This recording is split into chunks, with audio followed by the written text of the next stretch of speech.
ہمارے ہاں شادی کا جو کھانا کھلایا جاتا ہے وہ ولیمہ نہیں ہے،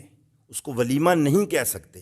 ہمارے ہاں ایسا ہوتا ہے کہ ایک ہی تقریب کے اندر نکاح ہوتا ہے، پھر اس کے بعد فوراً کھانا پیش کر دیا جاتا ہے، یا صبح کے وقت نکاح ہو جاتا ہے، دوپہر کو کھانا کھلا دیتے ہیں، یا پھر کسی علاقے میں اس طرح ہوتا ہے کہ پہلے کھانا کھلا دیتے ہیں پھر بعد میں نکاح ہوتا ہے، یعنی نکاح سے بھی پہلے کھانا کھلا کے فارغ ہو جاتے ہیں۔ تو یاد رکھیں یہ شادی کا کھانا ہو سکتا ہے، ولیمہ یہ نہیں ہو سکتا، اسی لیے برکت نہیں رہی نا جی، ہم نے اپنی مرضی کے مطابق ڈال دیا ہے۔ ولیمہ شادی کا وہ کھانا ہے کہ نکاح ہو جانے کے بعد میاں بیوی کی خلوت صحیحہ ہو جائے، شب زفاف جو ہے وہ گزار لیں، جس کو سہاگ رات ہم کہتے ہیں،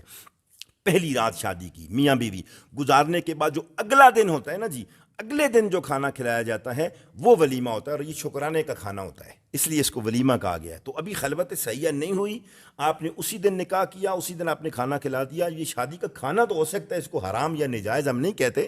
لیکن یہ شادی کا کھانا ہو سکتا ہے، خوشی کا کھانا، ولیمہ بہرحال نہیں ہے۔ سنت طریقہ ولیمے کا یہی، آپ دیکھو لاکھوں خرچہ بھی ہم کر دیتے ہیں، لاکھوں روپیہ شادی پہ خرچہ ہو جاتا ہے،